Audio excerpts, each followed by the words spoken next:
नमस्कार विद्यार्थ्यांनो, मी प्राध्यापक वर्षा भोसले. FY BA 2020-21 या शैक्षणिक वर्षात तुम्हाला मी प्रथम सत्राचा जो सिलेबस दिलेला आहे त्या सिलेबसच्या अनुषंगाने म्हणजे अभ्यासक्रमाच्या अनुषंगाने भारतीय अर्थव्यवस्था, समस्या आणि भवितव्य या आपल्या विषयासंदर्भात वेगवेगळ्या प्रकरणाविषयी आपण समजून घेणार आहोत. तर पहिलं प्रकरण पाटील सर घेतील आणि दुसरं प्रकरण लोकसंख्या. हे लोकसंख्या प्रकरण आहे ते आपण थोडक्यात समजून घेऊया. तर विद्यार्थ्यांनो, लोकसंख्या या प्रकरणामध्ये आपण लोकसंख्येचा संक्रमणाचा सिद्धांत, लोकसंख्येचा आकार, त्याची वृद्धी दर किंवा लोकसंख्येची वैशिष्ट्ये, तर त्या वैशिष्ट्यामध्ये येणारे जे काही मुद्दे आहेत ते, तसेच लोकसंख्या वाढीची कारणे, त्याचा जन्मदर, मृत्यूदर तो कसा उच्च आहे किंवा कसा घटता आहे, या गोष्टी आपण इथं लोकसंख्या या प्रकरणामध्ये पाहणार आहोत. तसेच अतिरिक्त लोकसंख्येच्या समस्या, लोकसंख्या नियंत्रणासाठी योजलेले उपाय, या सर्व गोष्टी आपण इथं अभ्यासणार आहोत. तर विद्यार्थ्यांनो, लोकसंख्या, तर लोकसंख्येची वैशिष्ट्ये हे आपण इथं या व्हिडिओमध्ये थोडक्यात पाहणार आहोत. तर कोणत्याही अर्थव्यवस्थेच्या दृष्टीने मानवी साधनसामग्रीचे महत्त्व हे मोठ्या प्रमाणात असते.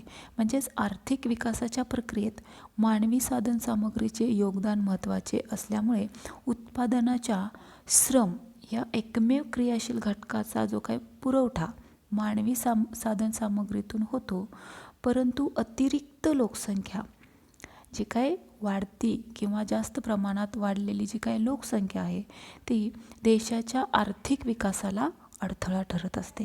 तर भारतात लोकसंख्येच्या प्रचंड वेगाने वाढ झाल्याने ती विकासाच्या प्रक्रियेत अडथळा कशी ठरली आहे किंवा वेगाने घटणारा मृत्यूदर आणि उच्च जननदर यामुळे देशामध्ये लोकसंख्या वेगाने वाढते.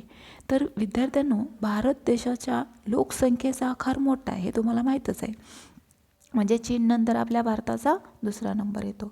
तर लोकसंख्येची गुणवत्ता म्हणजे लोकसंख्येचा आकार मोठा आहे परंतु लोकसंख्येची गुणवत्ता मात्र कमी आहे. स्वातंत्र्योत्तर काळामध्ये लोकसंख्या वाढ नियंत्रणासाठी जे शासनाने प्रयत्न केलेले आहेत त्याला पुरेसे यश मिळालेले नाही, पण लोकसंख्या वाढ आटोक्यात आणता आली नाही. म्हणजेच या प्रकरणामध्ये लोकसंख्या आणि राष्ट्रीय उत्पन्न यांचा परस्पराशी कसा संबंध आहे किंवा आर्थिक विकासाशी राष्ट्रीय उत्पन्नाचा प्रश्न जेवढा निगडीत आहे तेवढ्याच लोकसंख्येचा प्रश्न देखील निगडीत म्हणजे त्याचा संबंध आहे. कारण देशाची लोकसंख्या जेवढी अधिक तेवढेच दरडोई उत्पन्नही कमी राहते. म्हणजेच आपल्या भारत देशामध्ये सुद्धा अशीच परिस्थिती आहे. श्रम हा घटक राष्ट्रीय उत्पन्नाच्या दृष्टीने महत्त्वाचा मानला जातो, हे तर तुम्हाला माहीतच आहे. म्हणजेच लोकसंख्येची रचना, लोकसंख्येच्या व्यवसायानुसार झालेली विभागणी आणि ग्रामीण शहरी विभागणी किंवा लोकसंख्येची घनता इत्यादी बाबतीत जी काही आपल्याला माहिती किंवा त्याला अनुसरून मिळालेली जी काही आकडेवारी आहे ती आपल्याला इथं अभ्यासावी लागते. तर देशाच्या लोकसंख्या वाढीच्या आर्थिक विकासावर जे काही परिणाम होत असतात त्या लोकसंख्येच्या अभ्यासाला आपण जास्त प्रमाणात महत्त्व दिलेलं आहे. तर विद्यार्थ्यांनो, आपण इथं लोकसंख्येच्या भारतीय लोकसंख्येची जी काही वैशिष्ट्ये आहेत त्या वैशिष्ट्यांचा इथं आपण अभ्यास करणार आहोत. तर भारतीय लोकसंख्येची ठळक वैशिष्ट्ये तुम्हाला इथं दिसतेच की भारतीय लोकसंख्येची ठळक वैशिष्ट्ये ही वेगवेगळी आढळून येतात. तर प्रत्येक मुद्द्याचा आपण सविस्तर चर्चा करूया. तर पहिला मुद्दा असा आहे की पहिला मुद्दा असा आहे की प्रचंड आकार. तर लोकसंख्येचा प्रचंड आकार म्हणजे विद्यार्थ्यांनो, लोकसंख्येचा प्रचंड आकार हा साधारण 1921 पर्यंत जी काय भारताची लोकसंख्या जवळजवळ स्थिर होती त्यानंतर भारताची लोकसंख्या वाढत गेली विशेषतः स्वातंत्र्योत्तर काळात ती अधिकच वेगाने वाढली. नंतर 21मध्ये भारताची लोकसंख्या 23 कोटी होती, 51मध्ये ती 36 कोटी झाली आणि 81मध्ये किती झाली 68.3 कोटी. तर 2001च्या जनगणनेनुसार तुम्हाला माहिती आहे प्रत्येक 10 वर्षांनी आपली जनगणना मोजणी होते, तर त्या 2001च्या जनगणनेमध्ये 102.7 कोटीपर्यंत ती पोहोचली. तर आत्ता सध्याची म्हणजे 2001 नंतर 2011च्या भारताची लोकसंख्या ही 121 कोटी होती ज्यावेळेस आपण 2011ला मोजले. आता नंतर 2021ला ही जनगणना होणार आहे. तर त्यापैकी म्हणजे 2011ला 121 कोटी जनता म्हणजे लोकसंख्या होती. त्यावेळेस पुरुष लोकसंख्या म्हणजे पुरुषांची जी लोकसंख्या आहे ती 62.37 कोटी, तर स्त्रियांची संख्या 58.64 कोटी होती.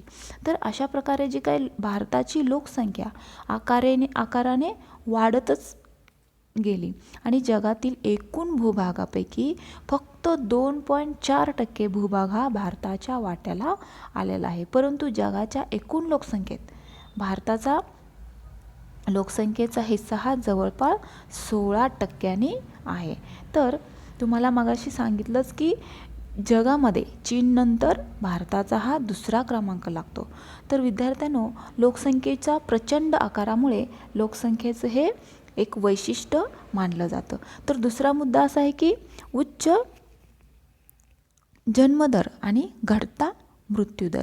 तर उच्च जन्मदर आणि घटता मृत्यूदर म्हणजे बघा जन्मदर आणि मृत्यूदर, तर हे दोन प्रकार आपल्याला समजून घेणं आवश्यक आहे. म्हणजे बघा दर 1000 लोकसंख्येमागे दरवर्षी जेवढी मुले जन्माला येतात त्या प्रमाणाला जन्मदर असं म्हणतात आणि दर 1000 लोकसंख्येमागे दरवर्षी जेवढे लोक मृत्यू पावतात त्या प्रमाणाला मृत्यूदर असे म्हटलं जातं. म्हणजेच 1951 ते 60च्या दशकात जन्मदर हा 40 आणि मृत्यूदर हा 18 राहिला. लक्षात घ्या विद्यार्थ्यांनो, ज्यावेळेस जन्मदर फारसा घटला नाही म्हणजे परंतु मृत्यूदर वेगाने घटला या कालावधीमध्ये, तर 1998 साली जन्मदर हा 26.4ने आणि मृत्यूदर 9 होता. तर 2011मध्ये जन्मदर हा 22.1 तर मृत्यूदर हा 7.2% होता. म्हणजेच एकंदरीत विचार करता भारतातील जन्मदर अद्यापही उच्च राहिला आणि मृत्यूदर हा वेगाने घटतच गेला. तर त्यामुळे लोकसंख्येचा निव्वळ वाढ जास्त राहून भारतात लोकसंख्येचा जो काही विस्फोट घडून आला तो मोठ्या प्रमाणावर दारिद्र्य किंवा उष्ण हवामान, विवाहाची सार्वत्रिकता, अल्पवयात विवाह, निरक्षरता, अंधश्रद्धा इत्यादी कारणामुळे जन्मदर उच्चच राहत गेला. तर सरासरी आयुर्मानात वाढ आणि शिक्षणाचा प्रसार तसेच दुष्काळ निवारण, आरोग्यविषयक सुविधा, विविध साथींचे उच्चाटन किंवा वाहतूक सुविधांमध्ये वाढ इत्यादी कारणामुळे सुद्धा मृत्यूदर वेगाने घटत गेला. तर हे झालं आपलं उच्च जन्मदर आणि घटता मृत्यूदर असण्याची लोकसंख्येची ठळक वैशिष्ट्ये. तर विद्यार्थ्यांनो, पुढचा मुद्दा असा आहे की लोकसंख्येची घनता ही अधिक म्हणजे लोकसंख्येची घनता ही अधिक कशा पद्धतीनं आहे. तर घनता म्हणजेच काय कशी मोजली जाते की दर चौरस किलोमीटर क्षेत्रात सरासरी किती लोक राहतात त्यावरून लोकसंख्येची घनता ही ठरवली जाते. तर हवामान किंवा भौगोलिक परिस्थिती, जमिनीची सुपीकता, औद्योगिक प्रगती इत्यादी घटकांवर लोकसंख्येची घनता ही अवलंबून असते, हे तुम्हाला माहीतच आहे. तर भारताच्या लोकसंख्येची घनता विद्यार्थ्यांनो लक्षात घ्या, आकडेवारी लक्षात घेणं आवश्यक आहे. तर भारताची लोकसंख्येची घनता ही 1901 मध्ये 77 होती, तर 1931 मध्ये 90 आणि 61 मध्ये 142 पर्यंत पोहोचली. म्हणजेच 61 ते 81 या 20 वर्षाच्या काळामध्ये लोकसंख्येची घनता ही 216 पर्यंत पोहोचली.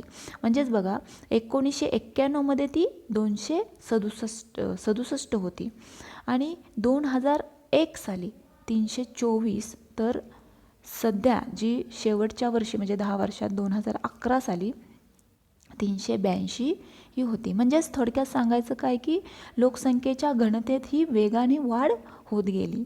आणि भारताची लोकसंख्या ही घनता म्हणजे भारताच्या लोकसंख्येची घनता 2001 मध्ये प्रति चौरस किलोमीटरला 324 असली तरी विविध राज्यामध्ये ती कमी जास्त आढळली.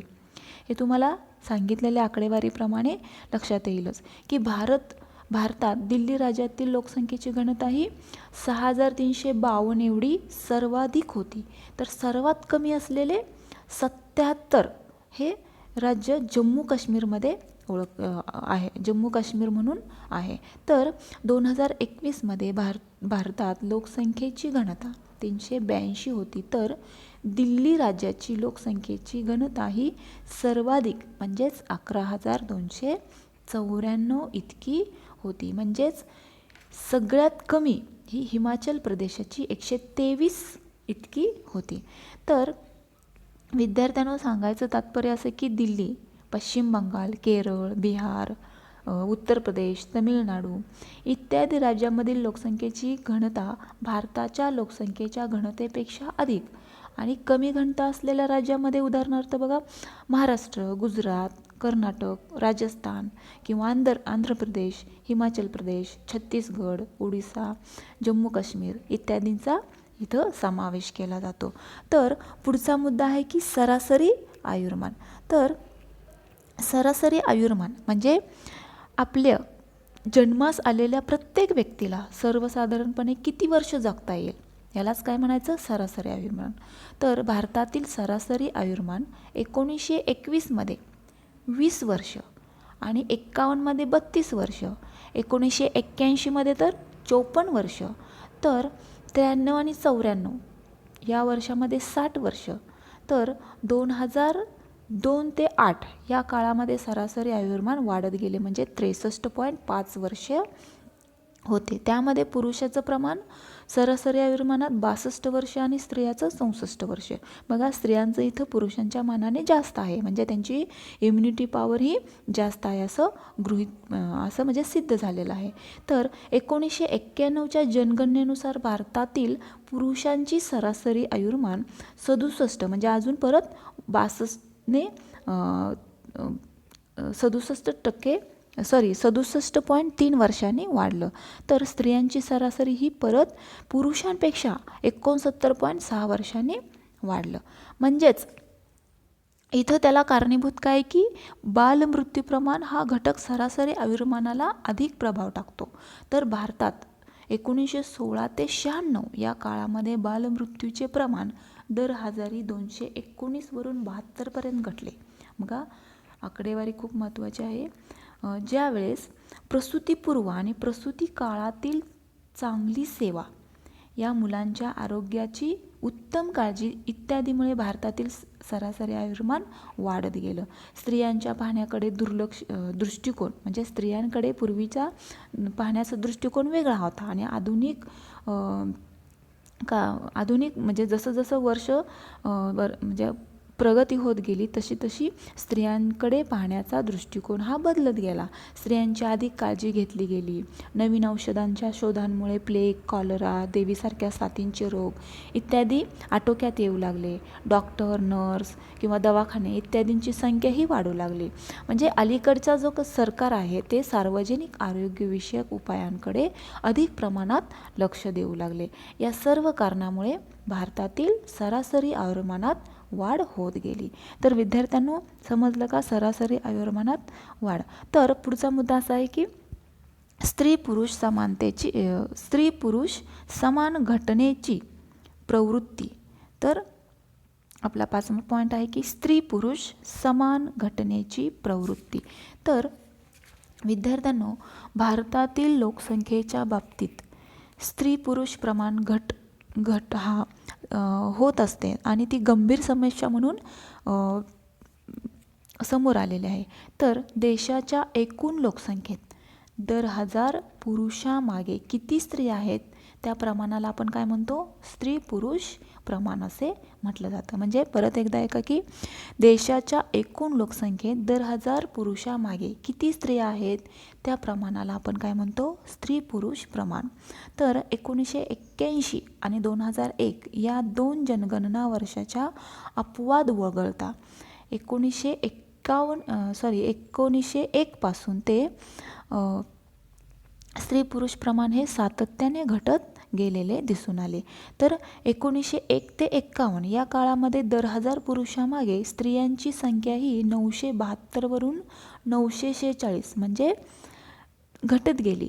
तर 1961 ते 1 या काळामध्ये दर 1000 पुरुषामागील स्त्रियांची संख्या ही काय केली, 1941 वरून 933 पर्यंत घटली. म्हणजे विविध राज्यामध्ये तुलनात्मक विचार करता सन 2001 मध्ये दर 1000 पुरुषामागील स्त्रियांचं जे काय प्रमाण आहे ते सर्वाधिक कुठं आहे, केरळ या राज्यात. केरळ राज्याचं दर 1000 पुरुषांमागे म्हणजे 1058, तर सर्वात कमी राज्यात म्हणजे 861 असा तिथला दर आहे. तर 2011 साली दर 1000 पुरुषामागे स्त्रियांचे प्रमाण 940 होते आणि दारिद्र्य, स्त्रियांच्या आरोग्याकडे दुर्लक्ष, प्रसूती काळातील मृत्यू, बालमृत्यू इत्यादी कारणामुळे स्त्रियांचं जे काय प्रमाण आहे ते कमी प्रमाणात आढळून येतं. तर हे झालं स्त्री पुरुष प्रमाण घटण्याची प्रवृत्ती, ही आपल्याला दिलेल्या आकडेवारीनुसार लक्षात येते. तर पुढचा मुद्दा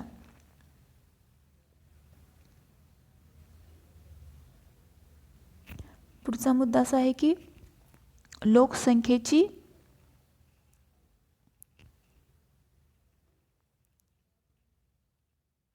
पुढचा मुद्दा आहे लोकसंख्येची व्यवसायवार विभागणी. तर विद्यार्थ्यांनो, लोकसंख्येची व्यवसायवार म्हणजे वेगवेगळे व्यवसाय जे आहेत ते विभागणी कशा पद्धतीनं केली आणि कशा पद्धतीनं ती स्थिर म्हणजे लोकसंख्येच्या व्यवसायावर विभागणीवरून क्षेत्राच्या आर्थिक विकासाची जी काही कल्पना येते त्यावरून, तर देशातील श्रमिकांची किंवा कर्त्या लोकसंख्येची जी काही काम करते ती कर्त्या लोकसंख्येची प्राथमिक, द्वितीय आणि तृतीय क्षेत्रातील व्यवसायात झालेले विभागणी म्हणजेच व्यवसायवार विभागणी. म्हणजे व्यवसायवार विभागणी म्हणजे कशाला म्हणतो आपण, तर प्राथमिक, द्वितीय आणि तृतीय म्हणजे प्राथमिक क्षेत्रामध्ये कोणकोणते व्यवसाय येतात, द्वितीय क्षेत्रामध्ये कोणते व्यवसाय येतात, तर तृतीय म्हणजे क्षेत्रामध्ये कोणकोणते व्यवसाय येतात त्या व्यवसायानुसार झालेली जी काय विभागणी आहे त्यालाच आपण लोकसंख्येमध्ये विभागणी व्यवसायानुसार केलेली आहे असं संबोधलं जातं. तर आर्थिक विकासासाठी प्राथमिक क्षेत्रात गुंतलेल्या लोकांचे प्रमाण घटत जातं आणि द्वितीय आणि तृतीय क्षेत्रात व्यवसायात गुंतलेल्या लोकांचं प्रमाण हे वाढत जातं. म्हणजेच 1901 ते 71 या काळात प्राथमिक क्षेत्रात गुंतलेल्या लोकांचं प्रमाण हे 72% स्थिर राहिलेले आढळते आणि नंतर 91 मध्ये 66 पर्यंत ते तर 95 मध्ये 64 पर्यंत घटलेलं आढळून येते. म्हणजेच हा बदल 1971 ते 91 या काळामध्ये शेतकऱ्यांची संख्या ही 43% 38% कमी झालेल्याची आकडेवारीनुसार दिसून येते. म्हणजे द्वितीय क्षेत्रात गुंतलेल्या लोकांचे प्रमाण 1901 ते 1991 या काळामध्ये 12.7% कायम राहिलेले आढळून येते. तर तृतीय क्षेत्रामध्ये 15.7% 20.5% म्हणजे अल्पसे वाढलेले दिसून येते. म्हणजेच सरासरी या विषयावर विभागणीची म्हणजे लोकसंख्येची विचार करता भारतातील लोकसंख्येची जी काय व्यवसायवार विभागणी जवळजवळ स्थिर राहिलेली आहे आणि 2006-7 या भारतात कर्त्या म्हणजे काम करणाऱ्या लोकसंख्येपैकी 50% जवळजवळ 50% लोकसंख्या प्राथमिक क्षेत्रात, 20.37% लोकसंख्या ही द्वितीय क्षेत्रात आणि जवळजवळ 29.44 म्हणजे तृतीय क्षेत्रामध्ये आढळून आलेले आहे. तर हे झालं आपलं लोकसंख्येची व्यवसायावर विभागणी. आणि पुढचा मुद्दा असा आहे की अनुत्पादक उपभोक्त्याचे प्रमाण जास्त. तर विद्यार्थ्यांनो, अनुत्पादक उपभोक्ता हा जो पॉईंट आहे ते अनुत्पादक उपभोक्त्यांचे प्रमाण जास्त कशामुळे आहे, म्हणजेच भारताच्या लोकसंख्येची वयोमानानुसार विभागणी करता किंवा वयोमानानुसार विभागणी विचारात घेतल्यास अनुत्पादक उपभोक्त्याचे प्रमाण अधिक, म्हणजेच उत्पादक किंवा कर्त्या लोकसंख्येच्या प्रमाणात काय होतं, कर्त्या लोकसंख्येचे प्रमाण हे कमी आढळतं. तर 15 ते 60 वर्ष वयोगटातील लोकसंख्या ही उत्पादक किंवा कर्ती मानली जाते.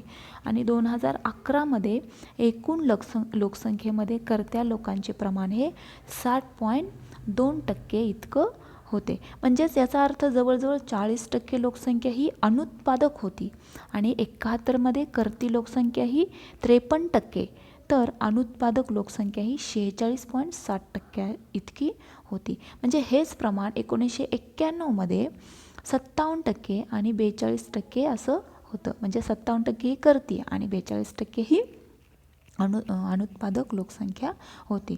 तर 2007 मध्ये 0 ते 14 वर्ष वयोगटातील 32% आणि 60 वर्षापेक्षा अधिक वयोगटामधली 7.2% लोकसंख्या होती. तर या दोन्ही गटातील लोकसंख्या अनुत्पादक मानली जाते. म्हणजेच भारतात, म्हणजे सांगायचं थोडक्यात तात्पर्य असं की भारताच्या लोकसंख्येमध्ये अनुत्पादक उपभोक्त्याचे प्रमाण अधिक असल्याने त्याचा आर्थिक विकासावर प्रतिकूल परिणाम होत असतो. तर विद्यार्थ्यांनो, आपला पुढचा पॉईंट असा आहे की लोकसंख्येची गुणवत्ता किंवा लोकसंख्येचा दर्जा. तर लोकसंख्येची गुणवत्ता ही किंवा लोकसंख्येचा दर्जा साक्षरता प्रमाण, सरासरी आयुर्मान आणि तांत्रिक प्रशिक्षणातील सहभाग यावरून ठरतो. म्हणजेच 1981 ते 51 या काळात साक्षरतेचे प्रमाण 43% 52% वाढले आणि याच काळात पुरुष साक्षरतेचे प्रमाण 56% 56% किती 64% वाढले आणि स्त्रियांचं साक्षरतेचं प्रमाण 29% 39% वाढत गेले. तर हेच प्रमाण 1991 ते 2001 या काळामध्ये साक्षरतेचे प्रमाण 52% 65% वाढत गेले. तर याच काळात पुरुष साक्षरतेचे प्रमाण 11% आणि स्त्रियांचे प्रमाण 14% वाढ झाली. तर 2011 साली भारतातील जे काही साक्षरतेचे प्रमाण आहे ते पुन्हा वाढले, म्हणजे 74% इतके झाले. त्यात पुरुष 82% वाढले, तर स्त्रियांचे साक्षरतेचे प्रमाण 65.46% वाढले. म्हणजेच भारतात 1960 पासून 14 वर्ष वयोगटापर्यंतचे शिक्षण हे मोफत आणि सक्तीचे केले. त्याचं वाढण्याचं कारण हेच की सध्या प्राथमिक शिक्षणासाठी 93% मुले प्रवेश घेतात, परंतु 41% साक्षर होतात आणि ग्रामीण भागातील स्त्री साक्षरतेचे प्रमाण हे 21% आढळते. म्हणजेच राजस्थान, मध्य प्रदेश, उत्तर प्रदेश, बिहार ग्रामीण भागातील स्त्री साक्षरतेचे प्रमाण हे 12%पेक्षाही कमी आढळते. तर भारतातील सरासरी आयुर्मानाचा विचार करता 1921 मध्ये ते फक्त 20% होते आणि हळूहळू ते वाढत जाऊन 93-94 मध्ये ते 60 वर्ष झाले. म्हणजेच गेल्या 2 दशकामध्ये बालमृत्यू जे काही प्रमाण आहे ते घटले. प्रसूतीच्या सेवामध्ये सुद्धा जास्त प्रमाणात सुधारणा झाल्या. मुलांच्या आरोग्याकडे अधिक लक्ष होऊ लागले. डॉक्टर्स आणि दवाखान्यांची संख्या वाढली. म्हणजेच इथं काय झालं की साहजिकच सरासरी आयुर्मान हे वाढत गेले आणि भारताचा दर लाख लोकसंख्येमागे भारतामध्ये दर लाख लोकसंख्येमागे 13 डॉक्टर आणि 16 इंजिनियर आढळून आले. तर विकसित देशांशी तुलना करता हे प्रमाण कमीच आढळते. म्हणजेच भारतीय लोकसंख्येची गुणवत्ता किंवा दर्जा हा कमी आढळतो. तर पुढचा मुद्दा आहे की वैवाहिक दर्जा. तर विद्यार्थ्यांना वैवाहिक दर्जा यामध्ये फक्त विवाहाची पद्धत किंवा रूढी, धर्म, परंपरा, सामाजिक चालीरीती यातून निर्माण झाली. धर्म, समाज आणि संस्कृती या घटकांचा तर विवाहावर एकदम प्रभाव पडतो आणि विवाहाला धार्मिक आणि सामाजिक मान्यता असल्यामुळं विवाहाचे वय कमी असेल तर प्रजोत्पादनासाठी जास्त कालावधी मिळतो आणि कायद्याने विवाहाचे वय पुरुषांच्या बाबतीत 21 वर्ष आणि स्त्रियांच्या बाबतीत 18 वर्ष निश्चित केलेले आहे. तुम्हाला तर माहीतच आहे. तर 1891 मध्ये विवाहाचे सरासरी वय पुरुषांच्या बाबतीत 19 तर स्त्रियांच्या बाबतीत 12 इतकेच होते. तर 51 मध्ये ते पुरुषांचे 19 आणि स्त्रियांचे 15 असं केलं. तर 1994 मध्ये सन 1994 मध्ये विवाहाचे सरासरी वय पुरुषांच्या बाबतीत 23 वर्ष तर स्त्रियांच्या बाबतीत 19 वर्ष होते. म्हणजे भारतात विवाहाचे सरासरी वय सर्वात अधिक ख्रिश्चन धर्माच्या लोकांचे आढळून आले. म्हणजे त्यांच्या सर्वेक्षणामध्ये असं आढळून आले की ख्रिश्चन धर्माच्या लोकांचे वय हे सरासरी अधिक आढळून आले. त्यानंतर शीख, मुस्लिम आणि जैन आणि त्याच्या शेवट आपण हिंदू क्रमांक लागतो. म्हणजे हिंदू धर्मियांचा क्रमांक हा लागतो. तर इतर देशांच्या तुलनेत देखील भारतातील विवाहाचे वय हे सरासरी कमीच आढळते. 94 मध्ये तर स्त्री पुरुषांचे विवाहाचे सरासरी वय हे नॉर्वेमध्ये अनुक्रमे 24 वर्ष आणि 28 वर्ष, तर पूर्व जर्मनीमध्ये 24 ते 27 आणि फ्रान्समध्ये 22 ते 26 आणि जपानमध्ये 23 ते 25 असे वर्ष आढळून आले. तर भारतामध्ये स्त्रियांच्या बाबतीत 19 वर्ष तर पुरुषांच्या बाबतीत 23 वर्ष असं आढळून येतं. तर अशा पद्धतीनं वैवाहिक दर्जा हा लोकसंख्येच्या वैशिष्ट्यामध्ये अतिशय महत्त्वाचा घटक मानला जातो. तर पुढचा मुद्दा असा आहे की धार्मिक वांशिक रचना. तर विद्यार्थ्यांनो, धार्मिक वांशिक रचना, तर धार्मिक वांशिक रचनेमध्ये सर्व धर्माचे लोक राहतात. म्हणजे आपलं भारत देश हा धर्मनिरपेक्ष राष्ट्र म्हणून ओळखला जातो. सर्व धर्मांचे लोक इथं वास्तव्य करतात. तर काही राज्यात विशिष्ट धर्माचे लोक जास्त तर काही राज्यात कमी असतात, हे आपल्याला माहीतच आहे. तर 1981 मध्ये भारताच्या एकूण लोकसंख्येत हिंदू धर्माच्या लोकसंख्येचे जे काही प्रमाण आहे ते 82% इतके होते आणि विविध धर्माच्या बाबतीत लोकसंख्येच्या वाढीच्या मध्ये जी काही तफावत आढळते ती म्हणजे 1981 ते 91 या दशकामध्ये हिंदू धर्मामध्ये लोकसंख्या वाढीचा वेग हा किती होता? 23%. म्हणजे एक्झॅक्टली 23.69% हा होता आणि मुस्लिम लोकसंख्या वाढीचा वेग हा 30.85% होता. तर ख्रिश्चन धर्मातील लोकसंख्या वाढीचा वेग हा 32.60% हा होता. तर विद्यार्थ्यांनो, धार्मिक आणि वांशिक रचना ही लोकसंख्या वाढीची महत्त्वाचं वैशिष्ट्य मानलं जातं. तर अशा पद्धतीनं ही वैशिष्ट्ये. तर शेवटचा मुद्दा आहे की शहरीकरणाचा वेग अल्प. तर शहरीकरणाचा वेग हा अल्प कशा पद्धतीनं म्हणजे लोकसंख्येच्या ग्रामीण किंवा शहरी विभागणीवरून देशाच्या आर्थिक विकासाचा अंदाज बांधता येतो.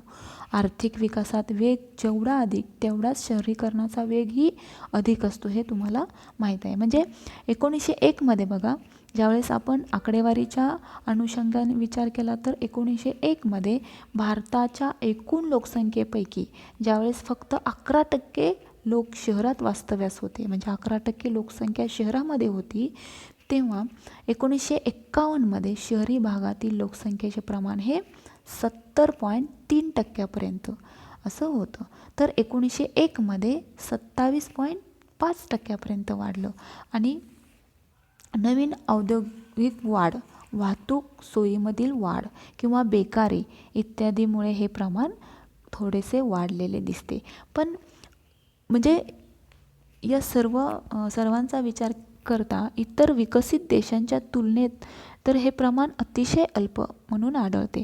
तर 2011च्या जनगणनेनुसार आपली शेवटची जी काही जनगणना झाली 2011, या जनगणनेनुसार भारतातील शहरी लोकसंख्येचे प्रमाण हे 31.16% तर ग्रामीण भागामध्ये 68 84 म्हणजे जवळजवळ 70% इतकं प्रमाण वाढत गेलं.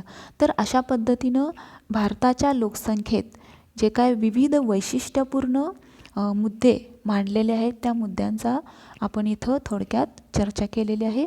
तर विद्यार्थ्यांनो, आपण इथंच थांबूया आणि पुढच्या प्रकरणामध्ये आपण नवीन मुद्द्यांची सविस्तर चर्चा करूया. तर आपण इथंच थांबूया. थँक्यू.